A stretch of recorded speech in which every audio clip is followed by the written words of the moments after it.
บรรดาทานแขกที่ไม่เกียรติจากแพงทั้งหลายอิงตามเวลากองประชุมในตอนบ่ายนี้พวกเราจะได้พิจารณารับห้องเอามติกองประชุมสภาแห่งชาติ2 ฉบับคือดังนี้มติที่1มติสภาแห่งชาติคณะห้องเอาแผนการเศรษฐกิจสังคมแห่งชาติ5 ปีครั้งที่10 2026 หา 2030มติที่2มติสภาแห่งชาติเดือคณะห้องเอาบทรายงานเกี่ยวกับการพิจารณารับห้องด้านหลักการโครงการเพื่อก่อสร้างเส้นทางรถไฟจากชุมเมืองท่าแขกแขวงขมวนหามูยาชายแดนลาวเวียดนามโดยการ BOT ฉะนั้นต่อไป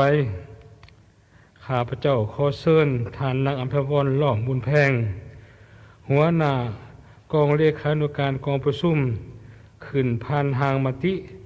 สภาแห่งชาติ2 ฉบับขอเชิญ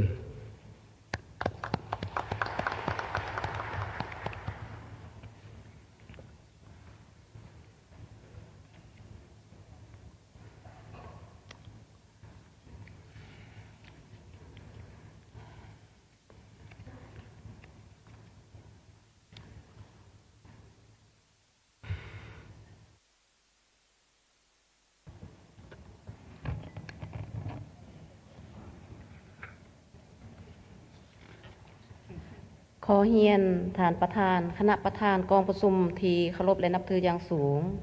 เฮียนฐานทองรุ่นศรีสุริตเลขาธิการใหญ่ประธานประเทศแห่งสปป.ลาวที่เคารพและนับถืออย่างสูง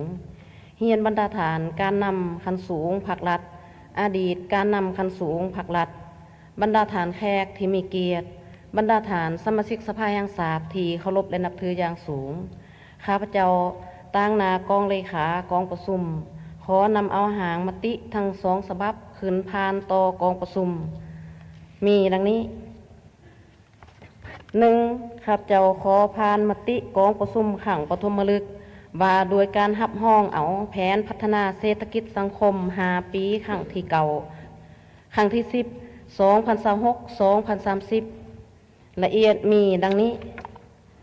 อิงตามมาตรา53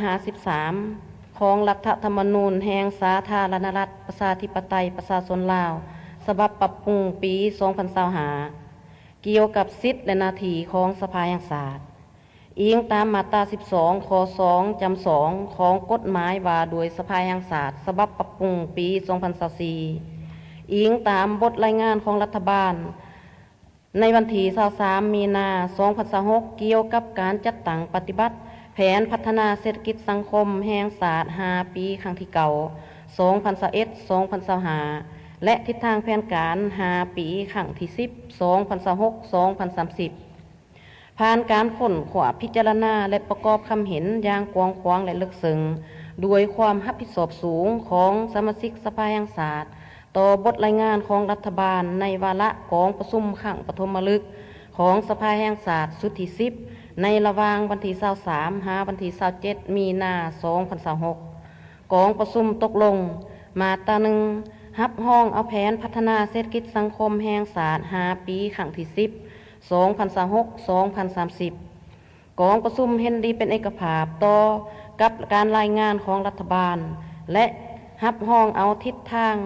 รวมเป้าหมายแผนเบียกจุดสุมและโครงการบูริมสิทธิ์ของแผนพัฒนาเศรษฐกิจสังคมแห่งชาติ5 ปีครั้งที่10ซึ่งบรรดาตัวเลขขาดหมายมีดังนี้ 1. ขาดหมายเศรษฐกิจมหาภาค 1. การเติบโตทางด้านเศรษฐกิจขาดคะเนอัตราการเติบโตร่วมยอดผลิตภัณฑ์ภายใน GDP ขยายตัวในระดับ 6% ขึ้นไปรายรับ GDP ต่อหัวคน 3,104 ดอลลาร์สหรัฐรายได้แห่งชาติเฉลี่ยต่อหัวคนเท่ากับ 2,914 ดอลลาร์สหรัฐในนี้คะแนนกสิกรรมขยายตัว 4.1% คะแนนอุตสาหกรรมขยายตัว 5.7%คะแนนบริการขยายตัว 7.1% ภาษีอากรขยายตัว 5% 2. ด้านเงินตราอัตราเงินเฟ้ออยู่ในระดับ 5%เน็งติงบวกลบ 2%คังสำรองเงินตราต่างประเทศสามารถกุมการนำเข้าให้ได้อย่างน้อย5 เดือน อัตราส่วนนี้บ่เกิดออกผลอยู่ในระดับบ่เกิน 3% 3. ด้านงบประมาณรายรับบ่ให้หลุด 554,400 ตื้อกีบเท่ากับ 20.95% ของ GDP รายจ่ายทั้งหมดบ่ให้เกิน 528,400 ตื้อกีบเท่ากับ 19.96% ของ GDP เกินดุลงบประมาณเฉลี่ย5 ปีให้ได้ 26,000 ตื้อกีบเท่ากับ 0.98% ของ GDP 4. ด้านแรงทุนเพื่อการพัฒนาการระดมทุนให้ได้ทั้งหมดประมาณ 636,178 ตื้อกีบเท่ากับ 24% ของ GDP ในนั้นการลงทุนจากงบประมาณภายในให้ได้ 116,000 ตื้อกีบเท่ากับ 18.2% ของการลงทุนทั้งหมดทุนช่วยเหลือทางการเพื่อการพัฒนาหรือว่า ODA 71,277 ตื้อกีบเท่ากับ 11.2% ของการลงทุนทั้งหมด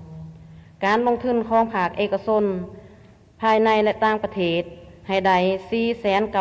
49,470 ตื้อกีบเท่ากับ 64.4% ของการลงทุนทั้งหมดการลงทุนอื่นๆให้ได้ 39,431 ตื้อกีบเท่ากับ 6.2% ของการลงทุนทั้งหมด 2. ขาดหมายของคะแนนการ 1. คะแนนกสิกรรมและสิ่งแวดล้อม 1. กสิกรรมการผลิตข้าวเปลือกให้ได้ 4 ล้านตันต่อปีการผลิตสินค้าส่งออกให้ได้ 9.5 ตื้อดอลลาร์สหรัฐหรือ 1,900 ล้านดอลลาร์สหรัฐต่อปีสนองศีลไข่ปลาให้แก่การบริโภคภายในให้ได้ 697,900 ตันผลิตและสนองพุนให้ได้ 2 ล้านตันในปี 2030 2. คะแนนทรัพยากรธรรมศาสตร์และสิ่งแวดล้อมเนื้อที่ปกคลุมป่าไม้ให้กวม 65% ขึ้นไปสืบต่อขึ้นทะเบียนออกใบตาดินอยู่นอกเขตที่ดินให้ได้ 150,000 ตอนและดำเนินการรับหูสิทธิ์ในขอบเขตที่ดินป่าไม้ให้ได้ 125,000 ตอน 2. คะแนนอุตสาหกรรมและการค้าหน่อยด้านอุตสาหกรรมผลิตไฟฟ้าให้ได้ 333,562.60 ล้านกิโลวัตต์โมงส่งออกต่างประเทศมูลค่า 17,637.50 ล้านดอลลาร์สหรัฐมูลค่าการผลิตและปรุงแต่งแห่ถาดให้ได้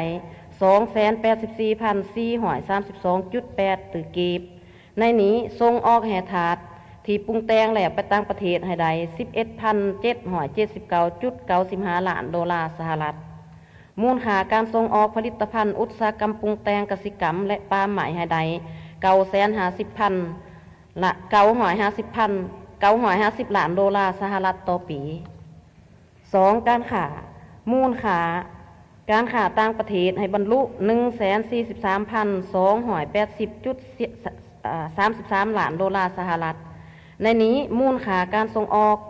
82,245.35 ล้านดอลลาร์สหรัฐหรือขยายตัว 10.91% ต่อปีมูลค่าการนำเข้า 61,842.98 ล้านดอลลาร์สหรัฐหรือขยายตัวเฉลี่ยบ่เกิน 9.1% ต่อปีมูลค่าการค้าภายในขายยกขายหย่อยบริการให้ได้ 8,9,460.84 ตื้อกีบ 3. คะแนนโยธาธิการและขนส่งสินค้าโดยสารทางบกเพิ่มขึ้น 5% ต่อปีทางรถล่างเพิ่มขึ้น 10% ต่อปีทางอากาศเพิ่มขึ้น 5% ต่อปีการขนส่งสินค้าทางน้ำเพิ่มขึ้น 1.5% ต่อปีและโดยสารทางน้ำเพิ่มขึ้น 5% ต่อปีการก่อสร้างและปรับปรุงยกระดับตานางเส้นทางหลวงแห่งชาติที่เป็นเส้นทางหลวงอาเซียนตามแนวทางเศรษฐกิจให้สามารถรับน้ำหนักรถบรรทุกได้ 11 ตันต่อเผาให้ได้ 1,450 กิโลเมตรขยายระบบน้ำประปาให้ได้ 90% ของประชากรที่อาศัยในเทศบาลแขวงและเมือง 4. คะแนนเทคโนโลยีและการสื่อสาร พัฒนาโครงหลังพื้นฐานดิจิตอลให้มีสัญญาณโทรคมนาคมและอินเทอร์เน็ตเข้าถึง617 ตาแสงขยายเครือข่ายการขนส่งโทรคมสายใหญ่แก้วให้ได้ตื่ม 5,747 กิโลเมตรสร้างสวนอุทยานดิจิตอลให้ได้3 แห่งสร้างศูนย์นวัตกรรมปัญญาประดิษฐ์ให้ได้1 แห่งขาดหมายด้านวัฒนธรรมสังคมแขนงการศึกษาและกีฬาอัตราการเข้าเรียนของเด็ก5 ปีในสันการศึกษาก่อนใบเรียนให้บรรลุ90%อัตราการเลื่อนสันของนักเรียนจบป .5 ขึ้นม .1 ให้บรรลุ95.2%อัตราเข้าเรียนรวมสันมัธยมตอนต้นให้บรรลุ80%ด้านสาธารณสุขอัตราเด็กหน่อยหลุม5 ปีที่มีร่วงสูงต่ำกว่ามาตรฐานให้ยังเหลือ27%อัตราเด็กหน่อยหลุม5 ปีที่มีน้ำหนักต่ำกว่ามาตรฐานให้ยังเหลือ18%อัตราการเกิดลูกมีแพทย์สวยให้ได้หลายกว่า90%ของประชากรกลุ่มเป้าหมายด้านแรงงานและสวัสดิการสังคมขยายสมาชิกประกันสังคมใหม่ให้ได้724,000 คนคุ้มครองหัวหน่วยวิสาหกิจให้ได้เพิ่มเติม 7,000 หัวหน่วยปฏิบัตินโยบายต่อผู้มีผลงานคุณงามความดีในการปฏิวัติศาสตร์ประชาธิปไตยให้ได้ 36,172 ฐานด้านวัฒนธรรมและการท่องเที่ยวสร้างครอบครัววัฒนธรรมให้ได้ 80,000 ครอบครัวและบ้านวัฒนธรรมให้ได้250 บ้านรายละเอียดมีเอกสารสอนถ่าย 4. ขาดหมายการพัฒนาชนบทและแก้ไขความทุกข์ยากเฮ็ดให้อัตราความทุกข์ยากลดลงยังเหลือ1 ตัวเลขสร้างครอบครัวพ้นทุกข์ให้ได้หลายกว่า 100,000 ครอบครัวสร้างบ้านพ้นทุกข์ให้ได้หลายกว่า 1,000 บ้าน 5. ขาดหมายด่านบทบาทหญิงชายส่งเสริมความเสมอภาคหญิงชายและสร้างความเข้มแข็งให้แม่หญิงโดยวัดแทกจากขาดัชนีความเสมอภาคหญิงชายเพิ่มขึ้นจาก 0.7 หอยในปี 2025 เป็น 0.773 ในปี 2030 ให้มีแม่หญิงบรรจุซับซ้อนเขาในการเป็นการนำขันศูนย์กลางสมาชิกสภาแห่งชาติสมาชิกสภาประชาชนแขวงกวม 30%ขันแขวง 20%ขันตาแสง 10% 6. ขาดไม้ด้านการคุ้มครองบริหารรัฐสร้างแขวงเป็นหัวหน่วยยุทธศาสตร์ให้ได้อย่างน้อย3 แขวงสร้างเมืองให้เป็นหัวหน่วยเข้มแข็งหอบด่านให้ได้อย่างน้อย18 เมืองสร้างตาแสงให้ได้17 ตาแสงปฏิบัติคำตัดสินของศาลที่ใส่ได้อย่างเด็ดขาดที่ยังข่างและคำตัดสินที่เขาไม่ให้ได้ 85% ต่อปีมาตรา 2. รับห้องเอามาตรการจัดตั้งปฏิบัติกองประชุมเห็นดีรับห้องเอาบรรดามาตรการกลไกการจัดตั้งปฏิบัติการแบ่งความรับผิดชอบและวิธีการติดตามประเมินผลตามการเสนอของรัฐบาลเพื่อรับประกันให้การจัดตั้งปฏิบัติขาดหมายของแผนพัฒนาเศรษฐกิจสังคม5 ปีครั้งที่ 10สามารถบรรลุได้ตามขาดหมายจุดประสงค์ที่วางไว้สภาแห่งชาติเสนอรัฐบาลเอาใจใส่บ้างมาตรการเพิ่มเติมดังนี้ 1. เพิ่มทวีเอาใจใส่ในการพันขยายมติกองประชุมใหญ่ครั้งที่ 12 ของพรรคโครงการการเมืองครั้งที่ฉบับที่ 3ให้ปรากฏผลเป็นจริงรับประกันเสถียรภาพทางด้านการเมืองอย่างหนักแน่นสังคมมีความสงบปลอดภัยและมีความเป็นระเบียบเรียบร้อยสร้างเศรษฐกิจเอกราชเป็นเจ้าตนเอง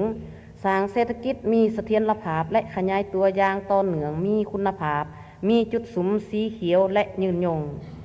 2. สืบต่อจัดตั้งปฏิบัติมติกองประชุมสมัยสามัญถือที่ 10ของสภาแห่งชาติสุดที่เก่าฉบับเลขที่177ทับสพสลงวันที่21เดือน11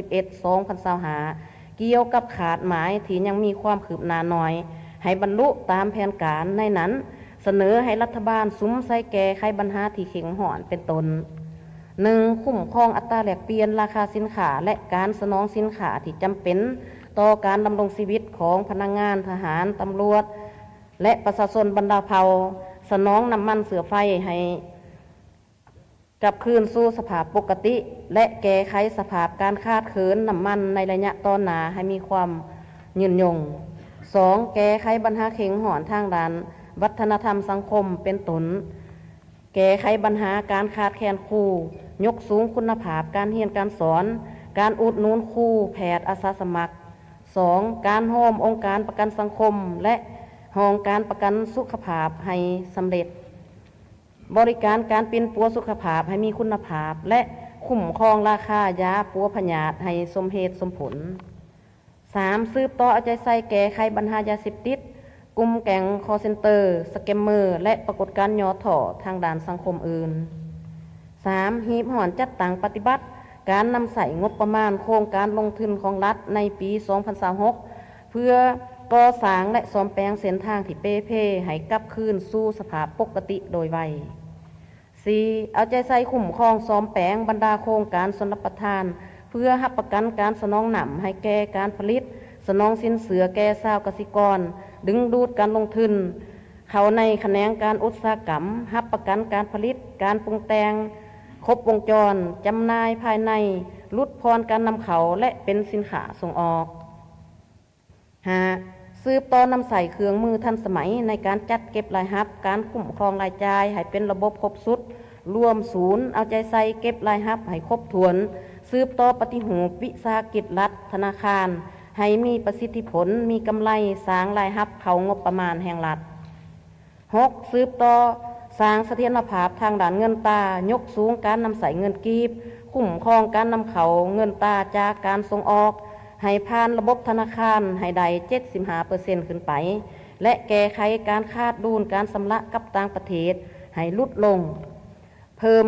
อัตราส่วนการปล่อยสินเสือให้จุลวิสาหกิจขนาดหน่อยและกลาง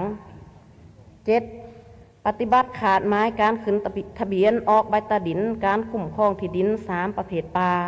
และอุทยานแห่งชาติปกปักรักษาอนุรักษ์ธรรมศาสตร์ระบบนิเวศชีวนานาพันธุ์ตามทิศสีเขียวและเงียบยง 8. สร้างแผนยุทธศาสตร์น้ำมันเสือไฟและดึงดูดการลงทุนสร้างต่างโรงงานผลิตปรุงแต่งและสร้างกักกันน้ำมันเสือไฟรับประกันให้แก่การสนองน้ำมันเสือไฟอยู่ภายในประเทศให้เพียงพอและราคาสมเหตุสมผล 9. คุ้มครองการนำใส่ทรัพยากรธรรมศาสตร์ให้สอดคล้องตามกฎหมายอย่างเข้มงวดสร้างนิคมอุตสาหกรรมตัวแบบเทศอุตสาหกรรมปรุงแต่งแห่ถาดเป็นผลิตภัณฑ์สำเร็จรูปก่อนจะส่งออกคัดเลือกนักลงทุนที่ดีมีคุณภาพเข้ามาลงทุนเพื่อรับประกันให้ประเทศชาติได้รับผลประโยชน์สูงสุด 10. พัฒนาพลังงานไฟฟ้าให้มีความมั่นคงมีความพร้อมในการสนองไฟฟ้าให้เพียงพอโดยสุมใส่พลังงานทดแทนคุ้มครองราคาไฟฟ้าให้เหมาะสม 11. สืบต่ออยู่แห่งการศึกษาและพัฒนาเทคโนโลยีการสื่อสารนวัตกรรมให้มีการขยายตัวมีความปลอดภัยสูงเข้าในทุกแขนงการหันเป็นรัฐบาลดิจิตอลเศรษฐกิจดิจิตอลและสังคมดิจิตอล 12. เอาใจใส่การพัฒนาชนบทและแก้ไขความทุกข์ยากเป็นจุดสุมบุริมสิทธิ์รวมทั้งยกระดับชีวิตการเป็นอยู่ของประชาชนบรรดาเผ่าและพนักงานรัฐกรทหารตำรวจให้ดีขึ้นเป็นก้าวๆถือเป็นวาระแห่งศาสตร์ในการจัดตั้งปฏิบัติเบียกงานดังกล่าว 13. เพิ่มทวีความศักดิ์สิทธิ์ในการคุ้มครองรัฐคุ้มครองสังคมโดยกฎหมายยกสูงคุณภาพในการดำเนินคดีตามขบวนยุติธรรมให้สอดคล้องตามกฎหมายสร้างระบบข้อมูลสถิติเพื่อติดตามประเมินผลและสรุปการจัดตั้งปฏิบัติแผนพัฒนาเศรษฐกิจสังคมแห่งชาติมาตรา 3. การจัดตั้งปฏิบัติ 1. มอบให้รัฐบาล4นำบรรดากระทรวงองค์การเทียบเท่ากระทรวงและองค์การปกครองท้องถิ่นทุกขันจัดตั้งปฏิบัติมติฉบับนี้อย่างเข้มงวด 2. มอบให้คณะประจำสภาแห่งชาติบรรดากรรมาธิการคณะสมาชิกสภาแห่งชาติประจำเขตเลือกตั้งสมาชิกสภาแห่งชาติและสมาชิกสภาประชาชนแขวงดำเนินการติดตามกวดกาการจัดตั้งปฏิบัติมติฉบับนี้ตามภาระบทบาทสิทธิและหน้าที่ของตนอย่างเข้มงวดมาตรา 4. ผลศักดิ์สิทธิ์มติฉบับนี้มีผลศักดิ์สิทธิ์นับตั้งแต่วันลงลายเซ็นเป็นต้นไปประธานสภาแห่งชาติข้าพเจ้าสำเร็จผ่านมติฉบับที่ 1ต่อไปขออนุญาตผ่านมติฉบับที่ 2 มติฉบับที่2ว่าโดยการรับห้องเอาโครงการลงทุนก่อสร้างเส้นทางรถไฟแต่ตัวเมืองถาแขกแขวงคำหมวนฮามูยาชายแดนลาวเวียดนามอิงตามรัฐธรรมนูญแห่งสปปลาวฉบับเลขที่77ทับสพสลงวันที่20มีนา2025อิงตามกฎหมายว่าโดยสภาแห่งชาติฉบับเลขที่56ทับสพสลงวันที่28มิถุนา2024อิงตามกฎหมายว่าโดยการส่งเสริมการลงทุนฉบับเลขที่62ทับสพสลงวันที่28มิถุนา2024อิงตามกฎหมายว่าโดยการรถไฟฉบับเลขที่62ทับสพสลงวันที่17ธันวาคม2018อิงตามหนังสือเสนอของรัฐบาลฉบับเลขที่26ทับหสนยลงวันที่17มีนา2026อิงตามบทรายงานของรัฐบาลในกองประชุมขังปฐมฤกษ์ของสภาแห่งชาติสุดที่10ขังวันที่24มีนา2026ผ่านการค้นขวาประกอบคำคิดคำเห็นพิจารณาอย่างลึกซึ้งที่ถ่วนของสมาชิกสภาแห่งชาติเกี่ยวกับโครงการลงทุนก่อสร้างเส้นทางรถไฟแต่ตัวเมืองถาแขกแขวงคำหมวนฮามูยาชายแดนลาวเวียดนามในกองประชุมขังปฐมฤกษ์ของสภาแห่งชาติสุดที่10ขังวันที่24มีนา2026กองประชุมตกลงมาตรา1รับห้องเอาด่านหลักการของโครงการลงทุนก่อสร้างเส้นทางรถไฟลาวเวียดนามส่วนที่1แต่ตัวเมืองถาแขกแขวงคำหมวนฮามูยาชายแดนลาวเวียดนามโดยรูปแบบการลงทุนก่อสร้างดำเนินงานและมอบโอนโดยมีเงื่อนไขให้รัฐบาลเจรจาและเซ็นสัญญาสัมปทานในอายุสัมปทาน50 ปีนับแต่มือเริ่มให้การบริการโดยสัญญาต้องสอดคล้องกับกฎหมายสำหรับปัญหาที่ติดพันกับการยกเว้นลดพรหรือพรผันการปฏิบัติบางมาตราของกฎหมายรวมทั้งสิ่งที่เป็นพันธะทางด่านการเงินของรัฐต่อบริษัทผู้ลงทุนให้เสนอต่อคณะประจำสภาแห่งชาติพิจารณาเป็นแต่ละปัญหามาตรา2มาตรการจัดตั้งปฏิบัติเพื่อรับประกันเฮ็ดให้การจัดตั้งปฏิบัติโครงการดังกล่าวมีประสิทธิภาพประสิทธิผลสูงและสอดคล้องตามขั้นตอนของกฎหมายกองประชุมมอบให้รัฐบาลซุ้มใส่ค้นขวาพร้อมทั้งมีมาตรการแก้ไขปัญหาตนต่อที่สำคัญมีดังนี้ 1. ก่อนจะเซ็นให้กวดกาคืนหางสัญญาสัมปทานให้มีเนื้อในจะแจงหัดกลุ่มลีกเว้น2วางทางด้านกฎหมายรับประกันผลประโยชน์สูงสุดของศาลเด็ดขาดบ่ให้รัฐบาลรับผิดชอบทางด้านภาระหนี้สินของบริษัทพร้อมทั้งให้รับประกันความกลมเกลี่ยวระหว่างเนื้อในของสัญญาสัมปทานและบรรดาเอกสารที่ขัดติดสอดคล้องกับหลักการรวมในการพัฒนาโครงการตามบทรายงานของรัฐบาลต่อกองประชุมขังปฐมฤกษ์ของสภาแห่งชาติสุดที่10สัญญาสัมปทานและเอกสารส่วนถ่ายสามารถถูกสร้างเป็นภาษาลาวและภาษาอังกฤษโดยมีความหมายและคุณค่าเท่าเทียมกันในกรณีที่มีเนื้อในขอความในฉบับภาษาลาวและภาษาอังกฤษบ่ตรงกันให้ถือเอาฉบับภาษาอังกฤษเป็นหลักเพื่อเป็นบนอิงในการเสนอกู้ยืมเงินจากต่างประเทศ 2. เอาใจใส่ต่อวิงานแก้ไขผลกระทบด้านสิ่งแวดล้อมและสังคมโดยเฉพาะผลกระทบจากโครงการให้ได้รับการชดเชยอย่างเป็นธรรมโปร่งใสสามารถตรวจสอบได้และให้เอกภาพกันก่อนการก่อสร้างเส้นการชดเชยผลกระทบทางด้านเศรษฐกิจวัฒนธรรมสังคมและสิ่งแวดล้อมเป็นต้นเหนือที่ดินสิ่งปลูกสร้างพลปลูกที่นอนในแนวทางรถไฟและนอกแนวทางรถไฟแต่ได้รับผลกระทบจากการก่อสร้าง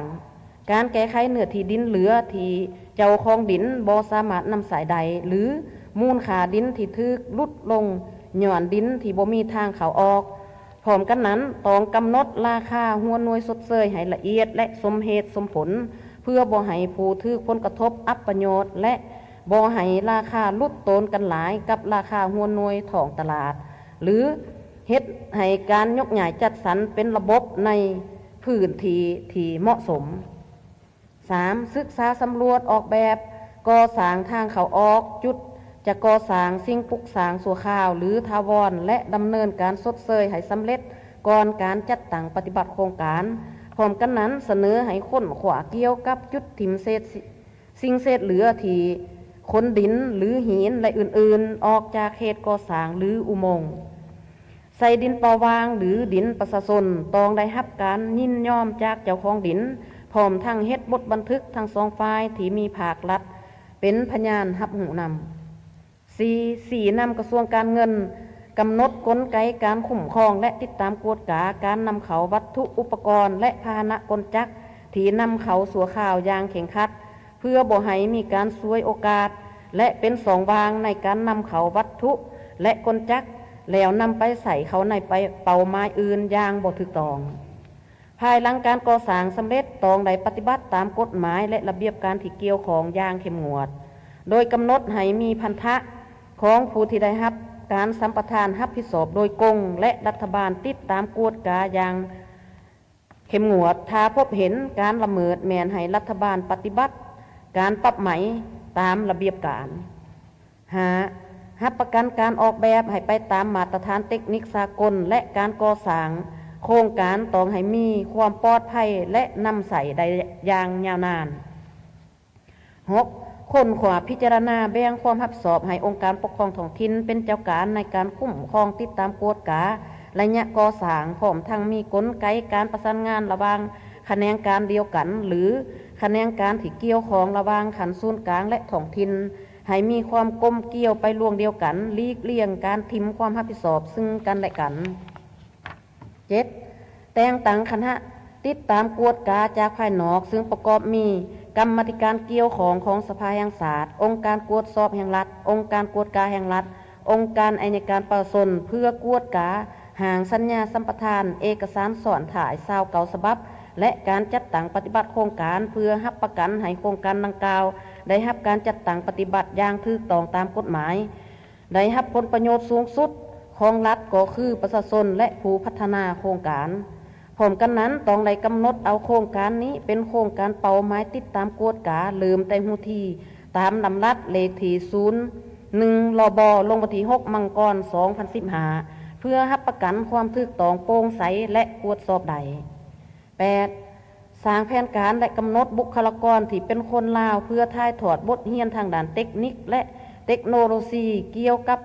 การรถไฟเคียงคู่ไปกับการค้นขวานโยบายแรงงานเพื่อดึงดูดแรงงานลาวเขามารับใส่ในโครงการก่อสร้างทางรถไฟดังกล่าวและลดพรการนำใส่แรงงานต่างประเทศมาตรา 3 การจัดตั้งปฏิบัติ 1. มอบให้รัฐบาล 4. นำบรรดากระทรวงองค์การรัฐเทียบเท่ากระทรวงและองค์การปกครองท้องถิ่นจัดตั้งพันขยายมติฉบับนี้อย่างเข้มงวด 2. มอบให้คณะประจำสภาแห่งชาติ 4. นำกรรมาธิการที่เกี่ยวของสภาแห่งชาติคณะสมาชิกสภาแห่งชาติประจำเขตเลือกตั้งสมาชิกสภาแห่งชาติสมาชิกสภาประชาชนแขวงติดตามกวดกาการจัดตั้งปฏิบัติมติฉบับนี้ตามภาระบทบาทสิทธิและหน้าที่ของตนอย่างเข้มงวด 3. มอบให้สภาประชาชนแขวงขมวนออกมติว่าโดยการรับรองเอาราคาหัวหน่วยสดเสยผลกระทบจากการจัดตั้งปฏิบัติโครงการก่อสร้างทางรถไฟลาวเวียดนามให้สอดคล้องกับสภาพเศรษฐกิจและปรับปรุงคืนทางหัวหน่วยราคาหากบ่สอดคล้องในเวลาสดเสยตัวจริงมาตรา 4 ผลศักดิ์สิทธิ์มติฉบับนี้มีผลศักดิ์สิทธิ์นับตั้งแต่วันลงลายเซ็นเป็นต้นไปประธานสภาแห่งชาติข้าพเจ้าผ่าน2 หางมติมาหอดนี้ใดสิ้นสุดขอขอบใจท่านประธาน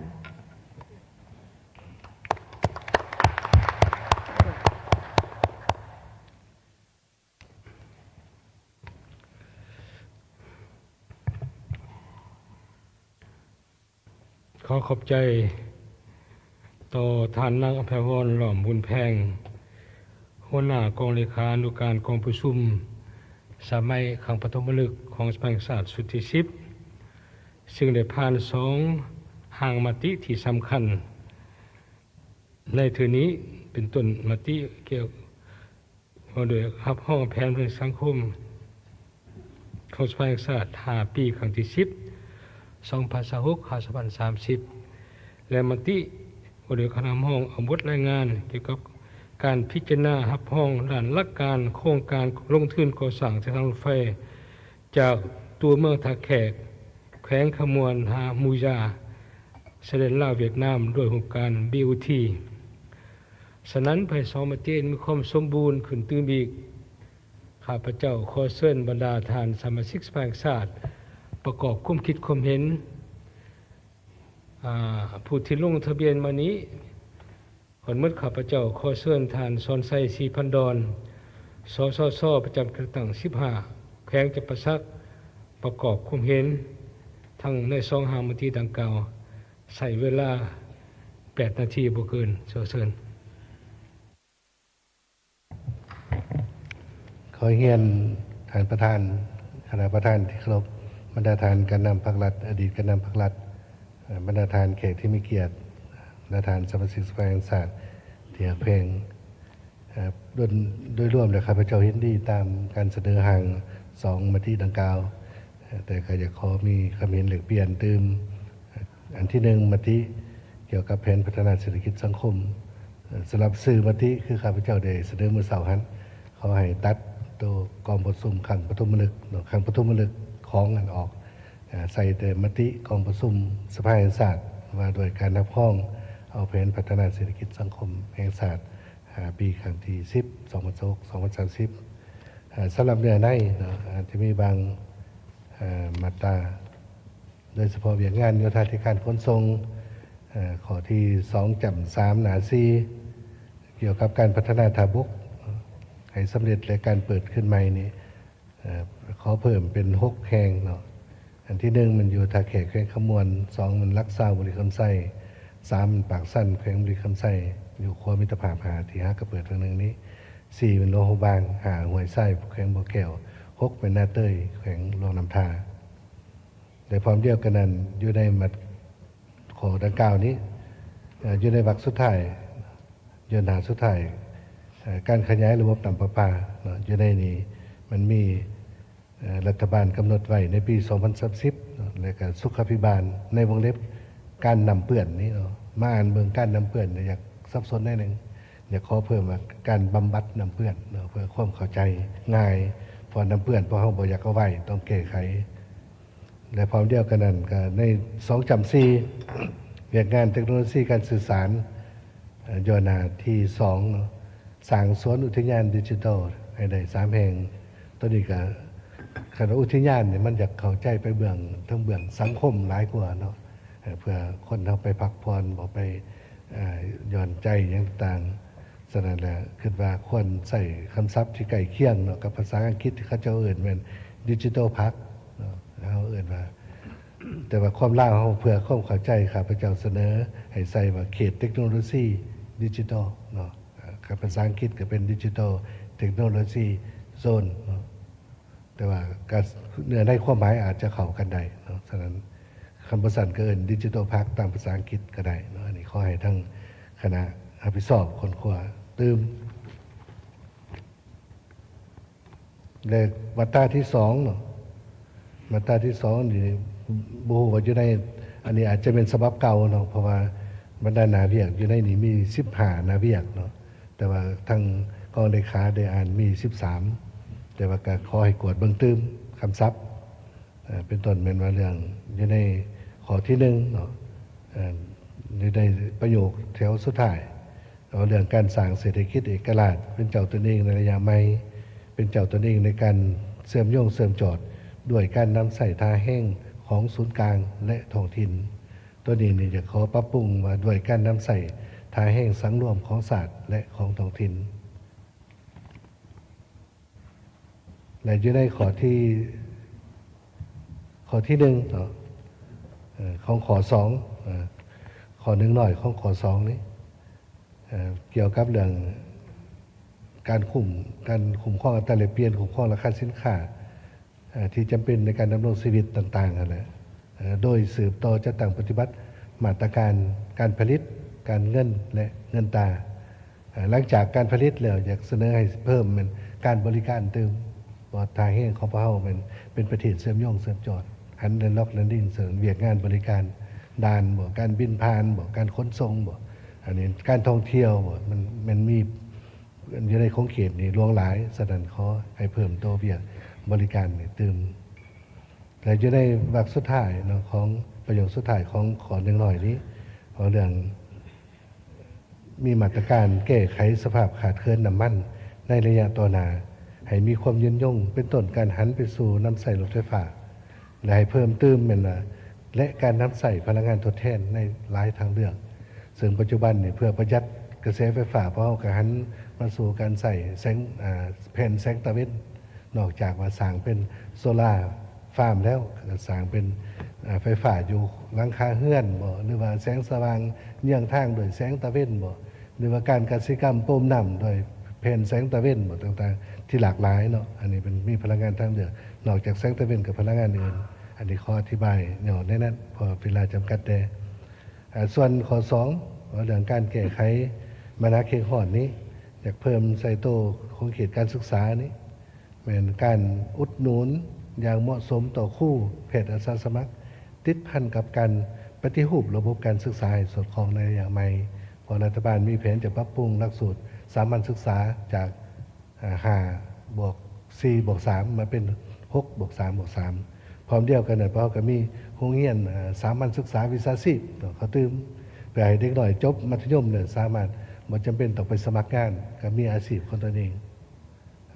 เพื่อลดผ่อนการแก้ไขปัญหาสังคมส่วนคำศัพท์อยู่ในข้อที่3เนาะต่อไปว่าเรื่องการปรับปรุงบูรณะซ่อมแปลงเส้นทางนี้คือว่าอาจจะเป็นเพื่อก่อสร้างฟื้นฟูและซ่อมแปลงเส้นทางที่เปรพี่เนาะคำศัพท์ในความเดียวกันนั้นก็ตัวการควบคุมรถที่มีน้ำหนักเกินนี้ที่พาให้ทางเพนี่ก็อยากให้ตื่มว่านอกจากมีน้ำหนักเกินและมีการดัดแปลงพาหนะพอผ่านมานี่รถบรรทุกได้แปลนเป็นก่อนเขาจะไปต่อทั้งขางต่อยังขึ้นไปตื่มเห็นได้น้ำหนักมันได้หลายตื่มแต่ว่ามันก็เกินมาตรฐานก็พาให้เกิดอุบัติเหตุและอื่นในนอกจากนั้นก็มันอยู่ในวรรคแถวสุดท้ายเอาใจใส่คุ้มครองพังเมืองอยากให้เพิ่มเขาตื่มมันและการปฏิบัติเข้มงวดตามแผนจัดสรรและนำใส่ที่ดินของคณะการให้สอดคล้องตามกฎหมายและนิติกรรมกฎหมายส่วนไปเวียนการเกษตรกรรมอยู่ในข้อหานี้นอกจากการผลิตฝุ่นปุ๋ยแล้วแนวพันธุ์แล้วอยากให้มีอาหารสัตว์ตื่มเพราะเกษตรกรรมมี2 อันเอาเรื่องการปลูกการเลี้ยงส่วนปลูกมันก็ต้องเอาเรื่องฝุ่นปุ๋ยแนวพันธุ์แต่ว่าการเลี้ยงก็ต้องมีอาหาร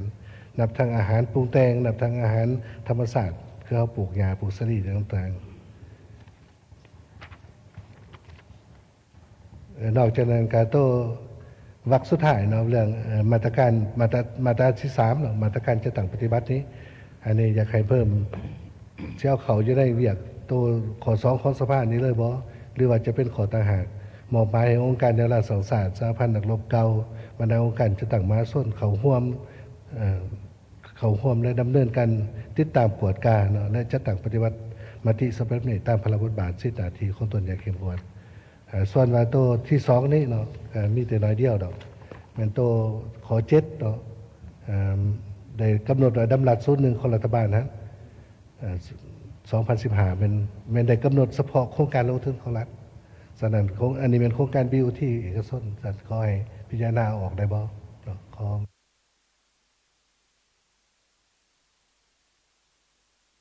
อขอบใจเอาต่อไปขอเชิญท่านปริญญาเอกสายทองพรหมวงศ์สสส.เขตตัง11แขวงบุรีคำไส้มีความเห็น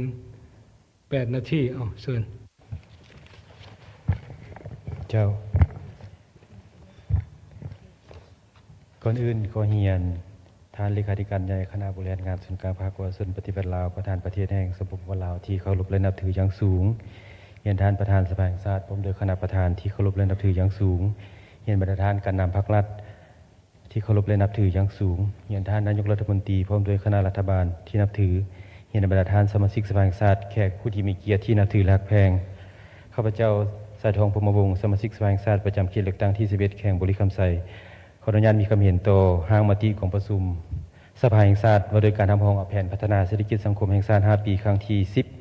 2016-2030ก่อนอื่นข้าพเจ้าเห็นดีเป็นกระภาพนำการรายงานของกองเลขานุการด้านเนื้อในและเข้ารบในความเห็นของบรรดาของท่านนายกรัฐมนตรีที่ได้มีความเห็นไปก่อนแล้วนั้นข้าพเจ้าเขามีความเห็นใส่บางจุดดังนี้เนาะตัวจริงกระแมนกสังกัดอยู่ในกองเลขาเนื้อในที่รับผิดชอบการห้างมติดังกล่าวนี้แล้วเนาะก็โดยรวมก็เห็นว่าเนาะมติดังกล่าวนี้เป็น การพันขยายมติกองประชุมใหญ่ครั้งที่12ของพรรคบ่ร่วมว่าเฉพาะแม่นการพันขยายโครงการการเมืองครั้งที่3ของพรรคที่กำหนดวิสัยทัศน์ของประเทศเฮาแต่นี้ปี2055เนาะเมื่อพรรคเฮามีอายุครบรอบ100 ปีจังซั่นมติฉบับนี้จะเป็นการพันขยายเข้าสู่ลงลึกเป็นมติกองประชุมสภาแห่งชาติในระยะเบื้องต้น5 ปีทำอิฐโครงการพันขยายโครงการการเมืองดังกล่าวออกมาเป็นรายละเอียดซึ่งก็รวมเอาทางการปฏิบัติขั้นหมายการหลุดพ้นออกจากสถานภาพประเทศโดยพัฒนาของพวกเฮาและการพัฒนาแบบยืนยงซึ่งจะได้ปฏิบัติฮอดปี 2030 ถึงว่ามติฉบับดังกล่าวนี้ได้ยกเห็นความพยายามของพรรคและรัฐบาลว่ารวมเฉพาะสภาแห่งชาติพวกเฮาได้กำหนดมติเนาะขั้นหมายดังกล่าวออกมาแล้วก็ตามแต่ในนามของผู้แทนเนาะที่ก็ยังมีความเป็นห่วงต่อการจะตั้งปฏิบัติมติดังกล่าวจังซั่นโดยรวมอยู่ในขั้นหมายดังกล่าวนี้ก็เห็นว่าเป็นขั้นหมายที่มีความตั้งหน้าสมเทียบใช้ระยะ5 ปีผ่านมาหันการกำหนดตัวชี้วัดเนาะขั้นหมายมันมีเพิ่มขึ้นเป็นต้นอัตราการเติบโตในระยะ5 ปีต่อหน้ามันเพิ่มขึ้นจาก 4.24% เนาะในปีใน5 ปีผ่านมาเป็น 6% เนาะแล้วก็รายได้จากหัวคนก็เพิ่มขึ้นจาก $2,134 มาเป็น $3,104 สหรัฐต่อคนเนาะใน5 ปีต่อหน้าจังซั่นบรรดาขั้นหมายดังกล่าวนั้นเนาะเห็นว่าเพื่อเห็นให้มีผลสำเร็จในการจะตั้งปฏิบัติไปได้ปัจจุบันนี้เนาะพวกเราก็ได้สุ่มใส่การกำหนด4แรงทุนเนาะจังซั่นอันนึงจะมีคำเห็นให้กองประชุมตื่นแม่นเรื่องการกำหนดแรงทุนเนาะ4แรงทุนเพื่อมาจะตั้งปฏิบัติบรรดาขั้นหมายดังกล่าวนี้ตัวจริงอยู่ในเอกสารคัดติดซ้อนท้ายของบทรายงานของรัฐบาลนั้นเนาะก็ได้มีการกำหนดโครงการบุริมสิทธิ์เนาะจำนวน230โครงการ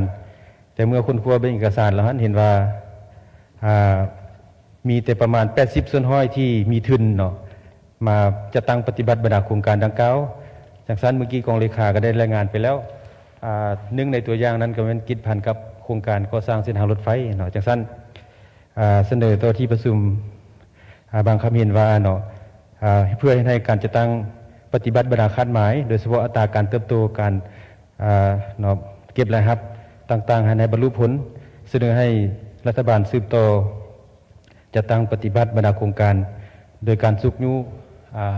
จัดสรรเอาแรงทุนต่างๆมาปฏิบัติคาดหมายดังกล่าวให้มีผลสำเร็จเนาะเป็นการลงทุนในกระทรวงต่างๆตัวอย่างว่าโครงการทางรถไฟเวียงจันทร์ขมวนเนาะตัวจริงก็อยู่ในเอกสารคัดติดท่านก็เป็นหนึ่งในโครงการบุริมสิทธิ์ของรัฐบาลแล้วเพียงแต่ว่าเหตุใดเพื่อให้มีทุนเพื่อมาปฏิบัติเนาะโครงการดังกล่าวนอกจากนั้นเนาะการกำหนดขั้นหมายการจัดเก็บและรับเนาะก็เป็นขั้นหมายหนึ่งที่ได้มีการกำหนดแล้วซึ่งตัวจริงก็ได้มีการกำหนดท่าแหงเนาะบ่มซ้อนของ7แขนงการนั้นสั้นก็ให้รัฐบาลเนาะช่วยสืบต่อสุกยูการขุดค้นท่าแหงดังกล่าวเพื่อสร้างเป็นฐานรายรับเนาะเฮ็ดให้สามารถจัดเก็บรายรับได้ตามที่กำหนดอยู่ในมติของกองประชุมเนาะนอกจากนั้นอันนึงที่จะประกอบตื้อแมนทิศพันกับเรื่องการสนองพลังงานนั้นโดยเฉพาะคือปัจจุบันนี้เราก็เห็นว่าเป็นก้าวเข้าสู่ระยะฤดูแล้งอย่างท่านอาจจะมีการกำหนดเซตตื้มเนาะเมื่อกี้ทางท่านนายกก็ได้มีการกำหนดแล้วว่าต้องนำใช้พลังงานสะอาดพลังงานลมและพลังงานแสงตะเวนนั้นตัวจริงอยู่ในโครงการบุริมสิทธิ์ของรัฐบาลก็มีหลายโครงการแล้วเพียงแต่ว่าเหตุใดให้คนขวยผู้มาลงทุนเนาะโดยเฉพาะอยู่บรรดาแข่งต่างๆที่มีเงื่อนไขในนั้นแข่งบุรีคำไซก็เป็นแข่งหนึ่งที่มีเงื่อนไขเนาะในการขุดค้นท่าแห่งพลังงานลมเนาะพลังงานแสงอาทิตย์เนาะอีกอันหนึ่งที่ยังมีคำเห็นซึ่งว่าบ่ได้กำหนดเข้าอยู่ในมติแผน5 ปีต่อหน้าเนื่องจากว่าจุดพิเศษของการออกมติของกองประชุมสภาแห่งชาติชุดนี้ถ้าเทียบใส่กองประชุมสภาแห่งชาติเนาะระยะ5 ปีผ่านมาแม้นพวกเรามีมติว่าถึงงบประมาณและเงินตาต่างหากเนาะแต่ชุดนี้เราบ่ได้มีมติงบประมาณและเงินตาจังซั่นหั่นคาดหมายนึงที่จะยกขึ้นมาแม่นคาดหมายว่าด้วยวาระแห่งชาติเนาะที่พันกับการแก้ไขความยากทางด้านเศรษฐกิจการเงินนั้นเป็นต้นแม่นคาดหมายว่าด้วยการลดพรหนี้สินสาธารณะเนาะซั่นหั่นอยู่ในมติชุดนี้หั่นบ่ได้กำหนดไว้เนาะก็เพียงแต่ว่าเสนอเนาะต่อที่ประชุมว่าอาจจะมีการสืบต่อจะตั้งปฏิบัติเนาะแล้วก็ให้มีการรายงานต่อกองประชุมสภาในสมัยสมานในครั้งต่อไปเนาะว่าด้วยการแก้ไขหนี้สินเนาะสาธารณะ นอกจากนั้นก็คิดว่าควรพันขยายเวียงงานจุดสุ่มของวาระแห่งชาติเนาะเข้าเป็นรายละเอียดตื้มเนาะซึ่งว่าตัวจริงหันก็ต้องได้มีเนาะการสืบต่อเป็นต้นขั้นหมายการผลิตเพื่อทดแทนการนำเข้าเลยซึ่งออกเป็นสินค้าเนาะอยู่ในการกำหนดมาตรการก็ได้มีแล้วบางอันเนาะเพียงแต่ว่าต้องพยายามเฮ็ดให้มีการผลิตเนาะให้ได้ผลสำเร็จเนาะโดยเฉพาะการผลิตโดยนำใช้วัตถุดิบภายในเฮ็ดเป็นผลิตภัณฑ์ที่เป็นเอกลักษณ์ของลาวเนาะ Made in ลาวเพื่อให้ได้มีการแข่งขันกับสากลแล้วก็ส่งออกเนาะเป็นสินค้าสร้างรายรับเข้างบประมาณแห่งรัฐเนาะให้เพิ่มขึ้นเจ้าโดยรวมข้าพเจ้าขออนุญาตมีคำเรียนให้ที่ประชุมคือนั้นๆจะขอบใจหลายท่านประธาน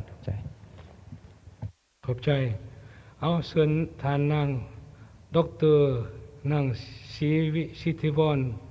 หงสาครสสส.ประจำเขตตั้งที่4แขวงไซประกอบคอมเมนต์ตื่ม8 นาทีเอาเชิญเฮียนท่านประธานคณะประธานกองประชุมที่เคารพและนับถืออย่างสูงเฮียนบรรดาทานผู้นำภาครัฐที่เคารพบรรดาทานสมาชิกสภาแห่งชาติที่เคารพและนับถือและแขกเชิญทุกภาคส่วนข้าพเจ้านางสิทธิวรณ์หงสาครสมาชิกสภาแห่งชาติประจำเขตเลือกตั้งที่4แขวงอุดมไซขออนุญาตประกอบคำเห็นต่อหางมติกองประชุมข้างปฐมฤกษ์ของสภาแห่งชาติว่าด้วยการรับรองเอาแผนพัฒนาเศรษฐกิจสังคมแห่งชาติ5 ปีในต่อหน้าก่อนอื่นข้าพเจ้าขอแสดงความเห็นดีเป็นเอกภาพอย่างสูงและข้าพเจ้าขอเคารพการมีคำเห็นของสมาชิกสภาแห่งชาติที่ผ่านไปแล้วนั้นแต่ข้าพเจ้าขอมีคำเห็นต่อตัวเลขอยู่ในคาดหมายด้านวัฒนธรรมสังคมอยู่ในข้อ3หน้าที่5โดยเฉพาะแมนการปลุกระดมขนขวยและการบริจาคเลือดที่ปลอดภัยข้าพเจ้าดีใจที่รัฐบาลเห็นได้ความสำคัญซึ่งการปลุกระดมขนขวยบริจาคเลือดนี้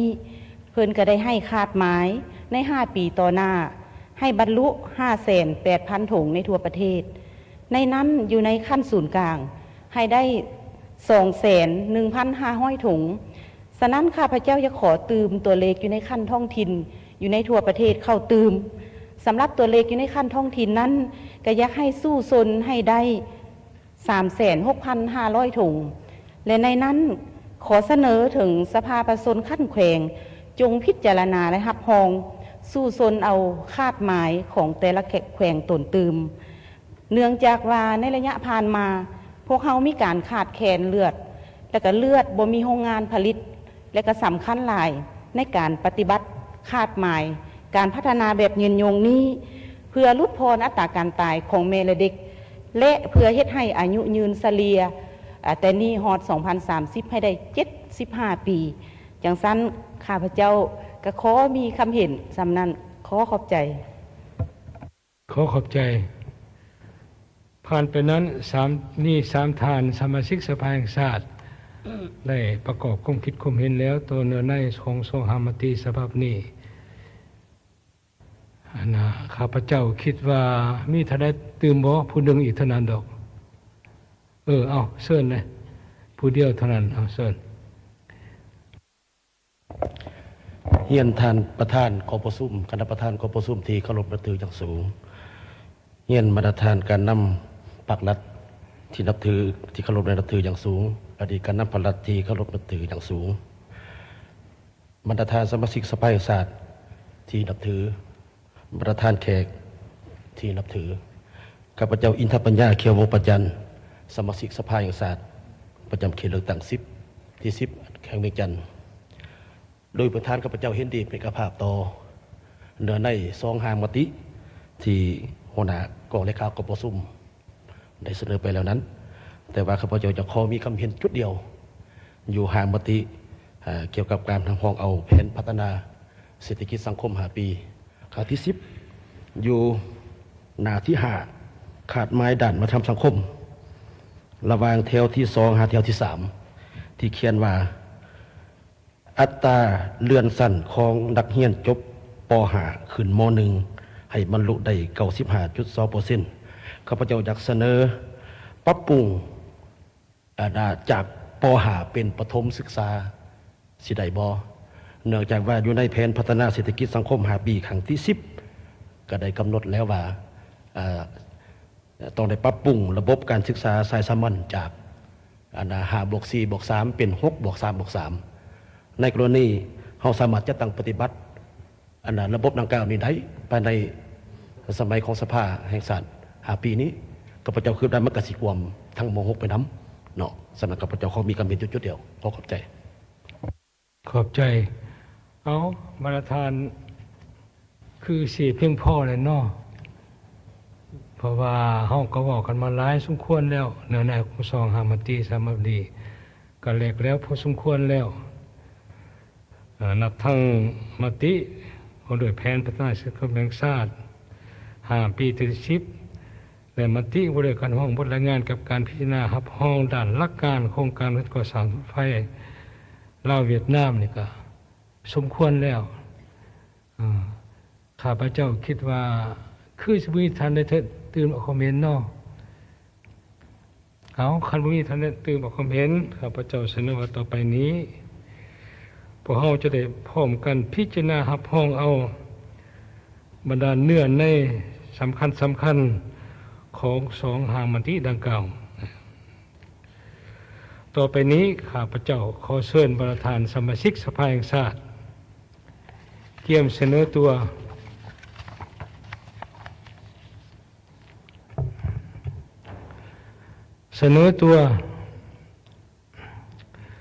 กฎมดพอจะลงคะแนนเสียงครับห้องเอาแผนพัฒนาในก่อน5 ปีครั้งที่10ในก่อนเสนอตัวเอาเชิญ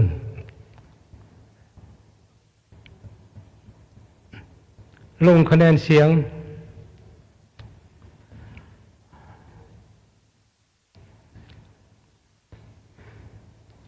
รวมคะแนนเสียง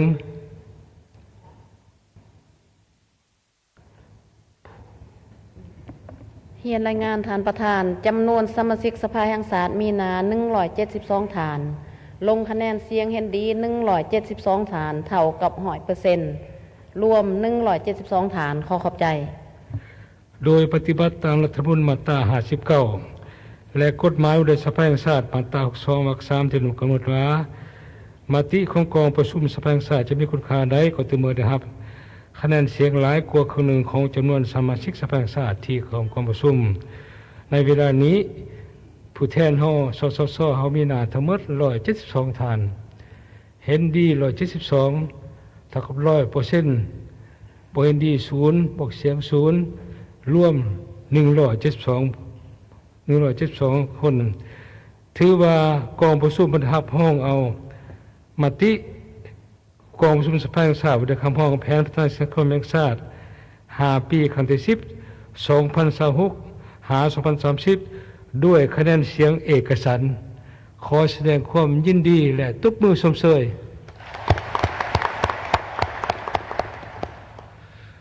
ต่อไปนี้พวกเราจะได้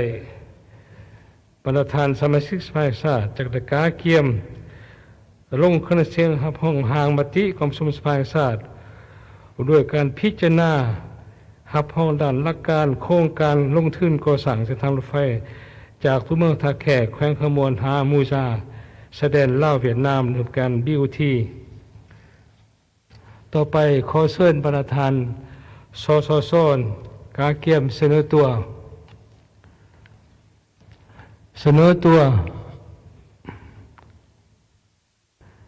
ลงคะแนนเสียง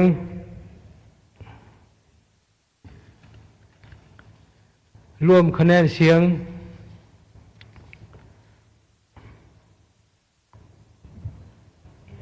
เฮียนรายงานฐานประธานจำนวนสมาชิกสภาแห่งชาติมีนา173ฐานลงคะแนนเสียงเห็นดี166ฐานเท่ากับ 95.95% บ่เห็นดี7ฐานเท่ากับ 4.04% บ่ออกเสียง0รวม173ฐานขอขอบใจโดยปฏิบัติตามรัฐธรรมนูญมาตรา59และกฎหมายว่าด้วยสภาแห่งชาติมาตรา62วรรค3ที่ได้กำหนดว่ามติของกองประชุมสภาแห่งชาติจะมีคุณค่าได้ก็ต่อเมื่อรับเสียงคะแนนเสียงหลายกว่าครึ่งหนึ่งของจำนวนสมาชิกสภาแห่งชาติที่เข้าร่วมกองประชุมสมาชิกสภาแห่งชาติมีหน้ามาร่วมในกองประชุมเทื่อนี้ในครั้งนี้ มีทั้งหมด173ฐานเห็นดี166เท่าเกับ95.95%บ่เห็นดี7เท่ากับ 0.04% บอกเสียง0เท่ากับ 0% รวมเสียง173หมายว่ากองประชุมเฮาได้รับห้องเอาด้านหลักการโครงการก่อสร้างลงทุนก่อสร้างสร้างรถไฟจากตัวเมืองท่าแขกแขวงขมวนหามูซาแสดงลาวเวียดนามด้วยหุบการบิลทีด้วยคะแนนหลายกว่าครึ่งหนึ่งของจำนวนสมาชิกสภาชาติเข้าร่วมกองประชุมขอแสดงความยินดีและตบมือชมเชย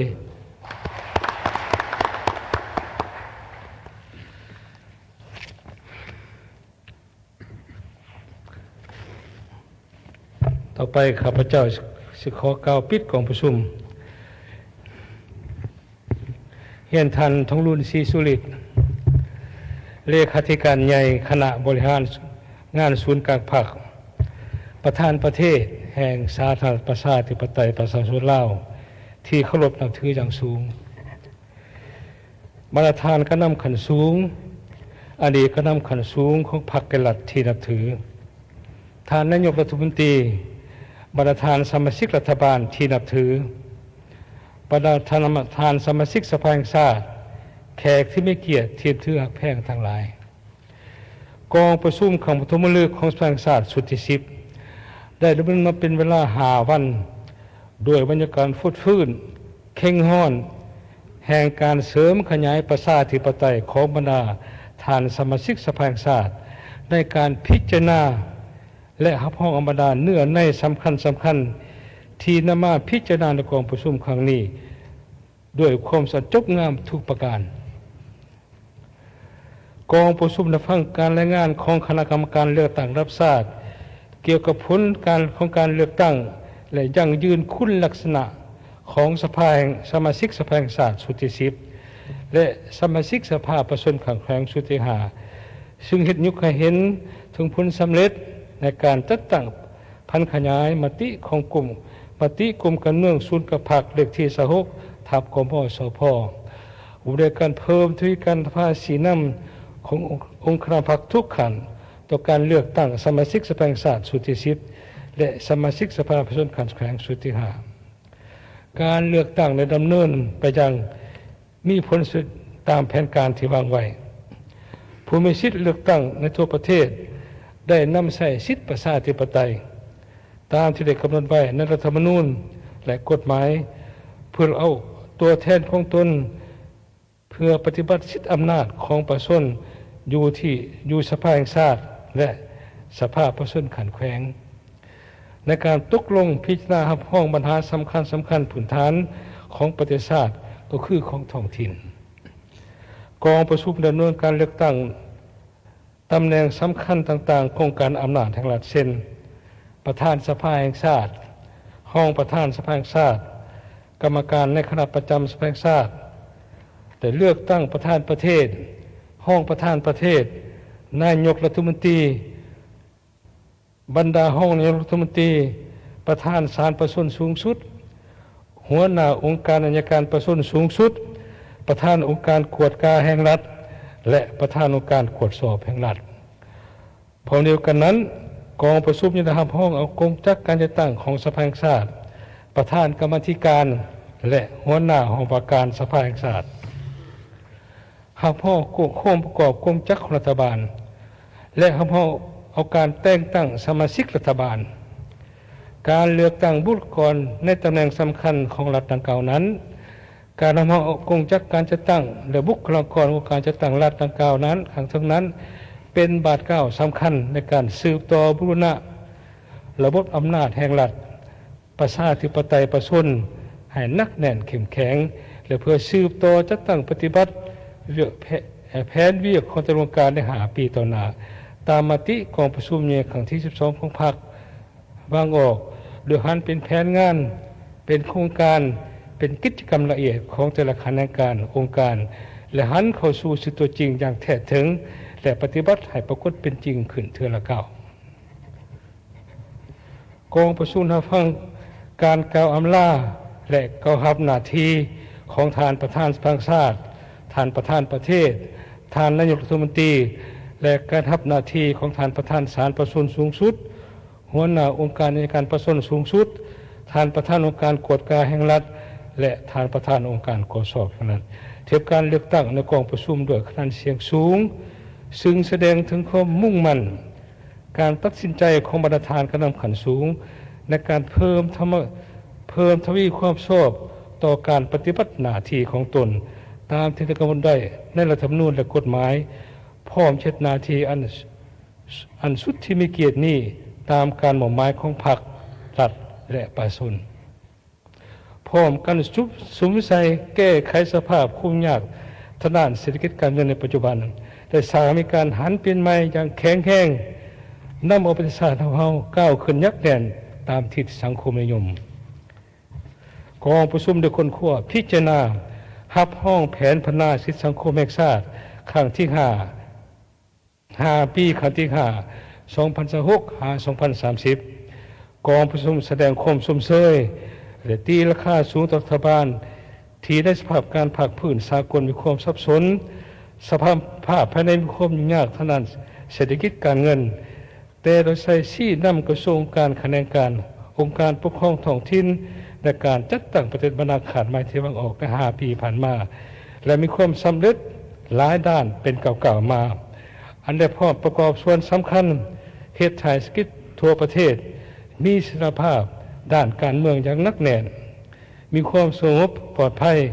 การคุ้มครองรัฐคุ้มครองสิทธิสังคมโดยกฎหมายมีมากผลดีขึ้นเทื่อละก้าว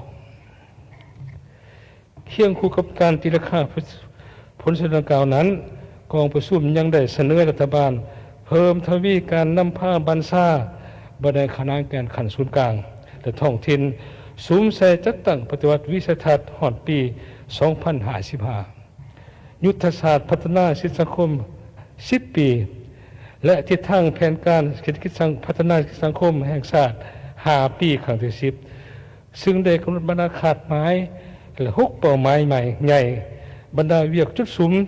และโครงการบริมสิทธิ์เป็นจำนวน200 กว่าโครงการพร้อมกันนั้นได้กำหนดบรรดามาตรการนโยบายกลไกปฏิบัติ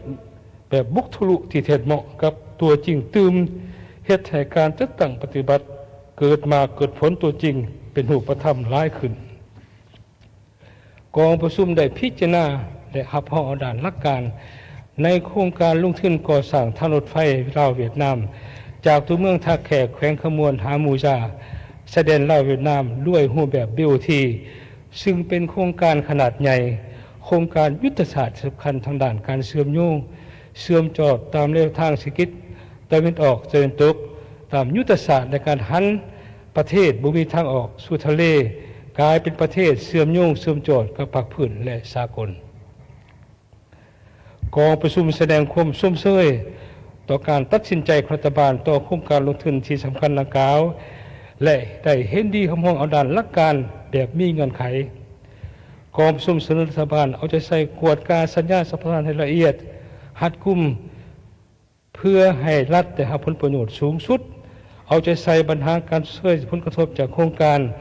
การกำหนดกลไกการคุ้มครองและติดตามกวดการนำเข้าวัสดุอุปกรณ์พนันน้ำใส่ชั่วข้าวการแบ่งความชอบระหว่างศูนย์กลางและท้องถิ่นและบรรดาอื่นเพื่อจัดตั้งประโครงการดังกล่าวมีผลตัวจริง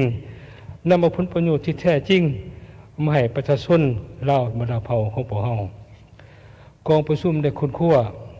พิจารณารับห้องการปฏิบัติแผนการดำเนินงาน5 ปี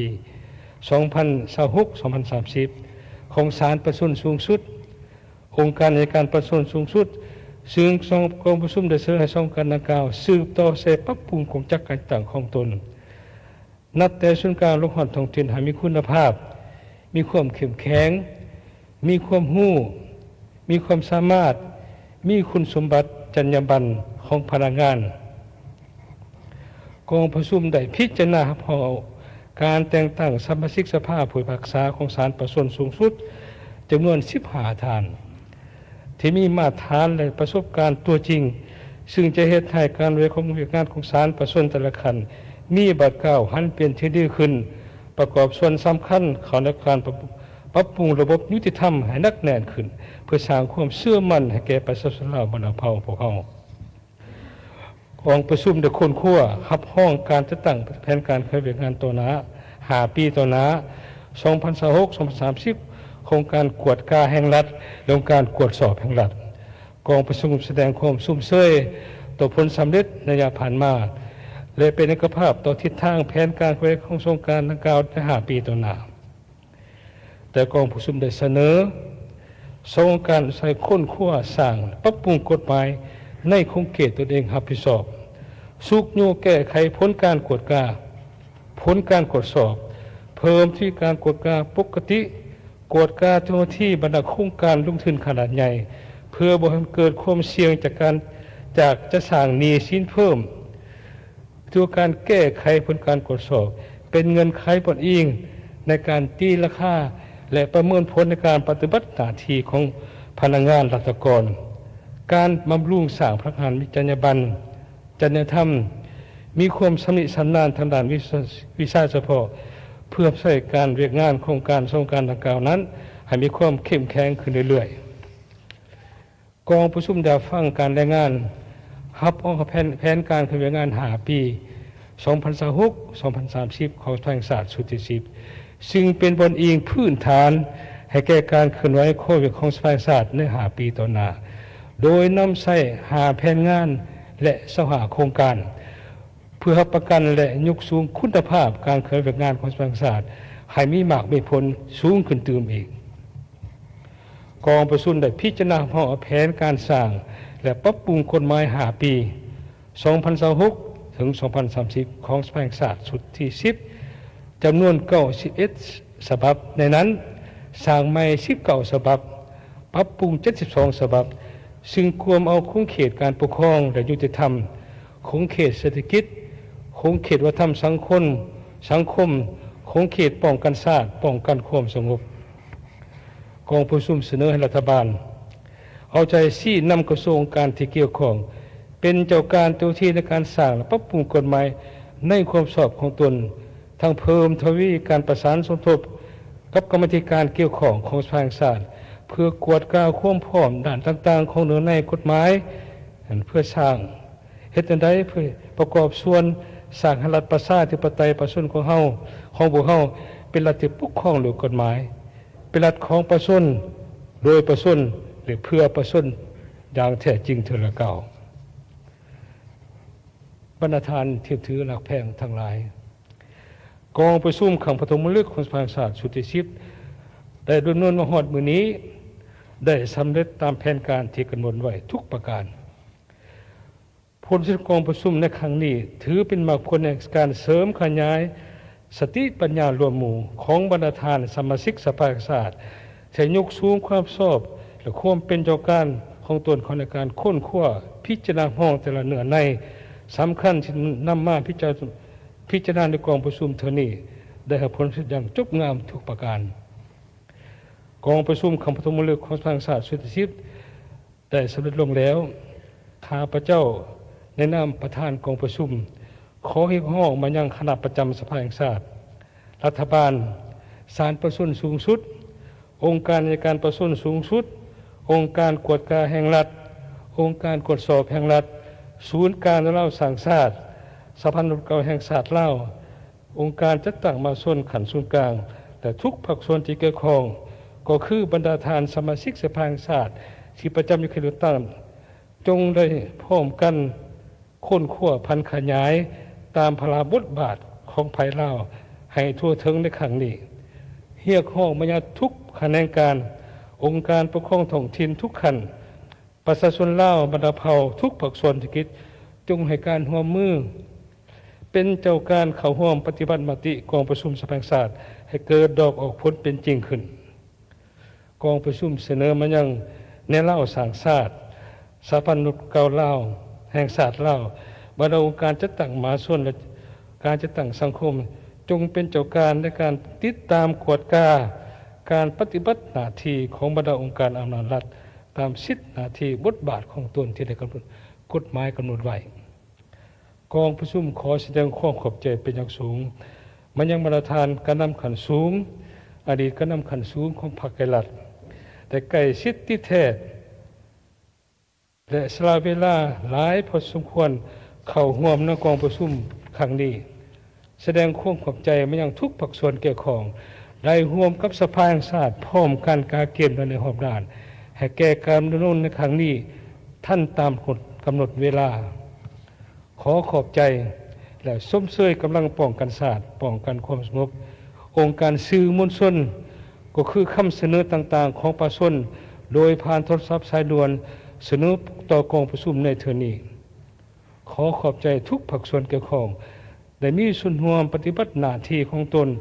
ด้วยความสอบสูงประกอบสมในกองประชุมครั้งนี้มีความสำเร็จอย่างจบงามทุกประการอีกคือหนึ่งข้าพเจ้าขอพรเสนประเสริฐมายังท่านทองรุ่นศรีสุริตเลขาธิการใหญ่คณะบริการศูนย์กลางพรรคประธานประเทศแห่งสาธารณรัฐประชาธิปไตยประชาชนลาวท่านสนไส้ศรีพันดรนายกรัฐมนตรีพร้อมด้วยประธานผู้นำอดีตการนำขันสูงของพรรคไกรลัดองค์การในเล่าสังชาติ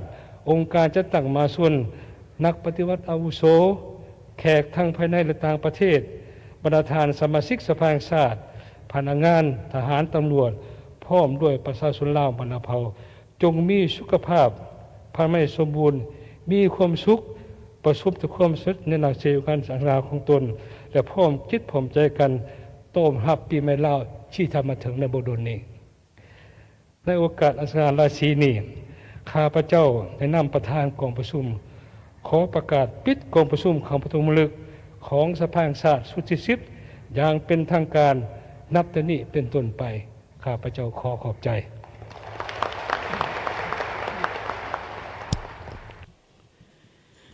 ท่านผู้ฟังที่เคารพถือว่าการถ่ายทอดเสียงพิธีปิด